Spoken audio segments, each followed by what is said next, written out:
Banyak istighfar, secara khusus masalah istighfar. Karena ada sebuah hadis Nabi SAW yang berbunyi, bisa saja rezeki seorang hamba tertahan, ya, ditahan oleh Allah, belum dikasih, ditahan dulu karena dosa yang dia lakukan. Karena dosa yang dia lakukan. Jadi dosa itu bisa menahan. Bisa saja kita mau coba masuk proyek gagal, coba istighfar kepada Allah SWT. Kan? Jadi memang ada dosa yang mengganjal, intinya begitu. Pernah ada 3 orang datang kepada Hasan Basri rahimahullah, seorang ulama tabi'in yang masyhur. Datang 3 orang ini, dan Hasan Basri ini juga terkenal dengan kesolehannya. Kalau ngomong selalu surga, neraka, rahmat dan taubat dan azab. Itu saja berputar perkataannya Hasan Basri rahimahullah. Jadi orang sering datang ke rumahnya minta nasihat. Ada 3 orang datang satu hari, antri di rumahnya. Yang satu masuk mengatakan, wahai imam, wahai kiai, wahai ustadz, saya sudah lama menikah dengan istri saya ini, tapi belum dapat anak. Sudah 10 tahun nikah nggak dapat anak.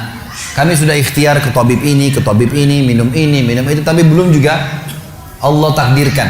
Apa saran Anda? Maka kata Hasan Basri, perbanyak istighfar. Perbanyak ya, bukan kerjakan istighfar, perbanyak. Terus lisanmu astagfirullah wa atubu ilaih, astagfirullah terus ucapin, jangan berhenti. Gitu. Maka kemudian keluar orang tersebut. Masuk orang kedua mengatakan, wahai imam, saya sudah lama kena penyakit di perut saya, sakit terus. Kalau sakit saya sampai nggak bisa tahan, rasanya pengen mati saja kena sakitnya. Sudah coba berobat ke sana sini nggak sembuh-sembuh. Apa saran Anda? Kata Hasan Basri, perbanyak istighfar. Perbanyak istighfar. Amalin, pulang. Datang orang ketiga mengatakan, wahai imam, saya sudah lama bekerja banting tulang. Mayoritas waktu saya sehari kerja keras, tapi saya tidak pernah kaya seperti fulan. Ditunjuk orang kaya di kota itu, di kota Basra, di Irak. Apa saran Anda? Kata Hasan Basri, perbanyak istighfar. Pulanglah 3 orang ini. Lalu kemudian istri Hasan Basri bertanya, wahai suamiku, ketiga orang ini tadi butuh satu mungkin dikasih modal, mungkin satu ditunjukkan tabib yang tepat, mungkin obat. Kenapa Anda cuma suruh istighfar saja? Kenapa enggak istighfar diikutin dengan yang lainnya? Dikasih modal, dikasih obat. Kata Hasan Basri, wahai istriku, tidakkah kau dengar kalau mereka sudah ikhtiar dan sekarang tinggal mereka terbuntu, tertutup di sebuah pintu yang mereka tidak tahu bagaimana jalan keluarnya. Maka saya mengingat firman Allah dalam surah Nuh. Surah Nuh ini surah nomor 71 ya. Ayatnya ayat 10 sampai ayat 12. Nabi Nuh alaihissalam berkata kepada kaumnya tentang istighfar. Surah Nuh surah nomor 71 ayat 10 sampai ayat 12. A'udzu billahi minasyaitonir rajim, faqultu astaghfiru rabbakum innahu kana ghaffara. Yursilis samaa 'alaikum midrara wa yumdidkum bi amwalin wa banin wa yaj'al lakum jannatin wa yaj'al lakum anhara. Kata Nabi, kata Allah Subhanahu wa taala, Nuh berkata kepada kaumnya, istighfarlah, minta taubatlah kepada Tuhan kalian, sesungguhnya Dia Maha menerima taubat hamba-hambanya. Manfaatnya Dia akan menurunkan untuk kalian dari langit midrara. Midrar kata para ulama tafsir bisa berarti hujan yang lebat, bisa berarti rezeki yang non-stop, terus dikasih sama Allah bertubi-tubi. Dan dengan istighfar Allah akan memperbanyak harta dan keturunan kalian, dan Allah akan jadikan kebun-kebun kalian lebat, dan Allah akan suburkan juga seluruh sungai-sungai kalian. Jadi di sini manfaat daripada istighfar. Ada kisah yang lain teman-teman sekalian, kisah Imam Ahmad rahimahullah. Imam Ahmad rahimahullah dari 4 mazhab tadi, Abu Hanifah, Malik, Syafi'i dan Ahmad. Ahmad bin Hanbal muridnya Imam Syafi'i. Mazhab yang keempat. Imam Ahmad rahimahullah di akhir hidup beliau ulama besar hadis. Di akhir hidup beliau pernah terlintas di benaknya untuk mendatangi sebuah kota di Irak. Kenapa ke sana nggak tahu. Pokoknya pengen ke sana gitu. Imam Ahmad pergi ke sana. Tiba di kota itu, tapi saya tidak temukan dalam riwayat ini kota apa yang dimaksud. Tiba di kota itu, Imam Ahmad tiba azan maghrib. Lihat masjid, ada satu masjid, masuk masjid itu sholat berjamaah. Orang nggak tahu dia, karena zaman dulu orang tidak ada foto, tidak tahu lihat bagaimana wajah siapa orang ini, nggak kenal. Habis sholat maghrib, Imam Ahmad duduk sedikit baca Al-Quran. Azan isya dia ikut sholat. Selesai isya, Imam Ahmad pergi ke pojok masjid, mau geletak tidur. Marbot masjidnya datang, dekatin. Wahai syekh, syekh ini dalam bahasa Arab 3 artinya. Bisa satu dari 3. Bisa orang tua, syekh. Bisa orang alim, bisa orang kaya. Jadi tidak selamanya kalau antum dipanggil di Saudi syekh dianggap orang alim gitu.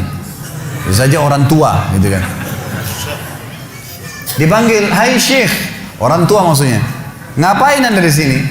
Kata Imam Ahmad, saya musafir, nggak kenal orang siapapun di kota ini. Besok pagi saya mau pergi, nggak ada tempat nginap, saya mau nginap di sini. Karena zaman dulu nggak ada penginapan kayak kita sekarang, banyak hotel segala gitu. Kata marbotnya nggak bisa, masjid nggak boleh tidur. Kata Imam Ahmad, saya didorong-dorong keluar dari masjid. Orang ini nggak tahu kalau ini Imam Ahmad, kalau tahu mungkin diundang ke rumahnya. Tapi ini marbot, masya Allah, istiqamah ini gitu. Keluar dari masjid, ditutup pintu masjid sama dia. Imam Ahmad lihat orang yang sudah pergi, Imam Ahmad lihat ada teras masjid, tidur di teras masjid. Balik lagi marbotnya. Wahai Syekh, ngapain sini? Musafir, mau tidur, nggak ada tempat nginap. Nggak bisa Syekh. Teras pun nggak boleh, peraturan. Ini saya bilang tadi istiqomah luar biasa. Imam Ahmad bilang saya didorong-dorong ke jalanan, Waktu saya lagi didorong di jalanan, ternyata masjid bersebelahan dengan kios penjual roti. Ada satu orang penjual roti di sebelah masjid. Lalu dia mengatakan, Syekh, dipanggil Imam Ahmad, silakan ke tempat saya. Imam Ahmad pun datang. Dia bilang, saya punya rumah tidak jauh dari sini, ini kios saya, ada ruangan tempat tidur saya. Silakan anda pakai nginap, besok anda mau pulang silahkan. Kata Imam Ahmad menceritakan tentang keadaan dia dengan penjual roti ini. Dia bilang, ada satu perilaku penjual roti ini yang unik. Imam Ahmad tertarik dengan itu. Dia bilang, setiap kali orang ini pecahin telur, ngambil terigu, ngambil garam, itu sambil astagfirullah wa atubu ilaih, astagfirullah wa atubu ilaih. Terus lisannya nggak pernah berhenti nih, astagfirullah wa atubu ilaih, kecuali Imam Ahmad bilang saya ajak ngomong atau dia bertanya pada saya. Kalau berhenti istighfar lagi, selalu begini. Kata Imam Ahmad, saya bertanya, sudah berapa lama kau amalkan nih? Orang itu bilang, sudah lama, dari saya masih bujang. Kebetulan orang ini sudah tua seumur sama Imam Ahmad, sudah mendekati 60 tahun lebih gitu. Baik, dia bilang, sudah lama, dari saya masih bujang. Kata Imam Ahmad, ma thamaratu istighfarik, apa manfaatnya istighfarmu? Apa yang kau dapatkan dengan istighfar yang sebanyak ini? Kata dia, tidak ada apapun yang saya minta kepada Allah kecuali diijabah. Apa saja saya minta Allah kasih, tinggal satu yang belum Allah kasih. Kata Imam Ahmad, apa itu? Dia bilang, saya minta dipertemukan sama Imam Ahmad. Loh ya, kisah nyata. Imam Ahmad mengatakan, Allahu Akbar, istighfarmu lah yang membuat saya datang ke kota ini, tidak tahu kenapa. Istighfarmu yang membuat marbot masjid mendorong-dorong saya keluar masjid. Istighfarmu yang mendatangkan saya ke tempat ini, tempat praktekmu, ke rumahmu. Karena saya adalah Ahmad bin Hanbal. Saya adalah Ahmad ibn Hanbal. Bagaimana istighfar teman-teman sekalian mendatangkan rezeki yang luar biasa. Permintaan apapun didatangkan. Seorang alim ulama biasa didatangin, ini malah didatangkan sama Allah ke tempat orang ini karena istighfarnya. Dari memperbanyak istighfar manfaatnya sangat besar. Hadis Bukhari kata Nabi SAW, siapa yang mulazamah selalu istighfar, Allah akan jadikan jalan keluar dari masalahnya dan Allah akan berikan rezeki dari tempat tidak disangka-sangka.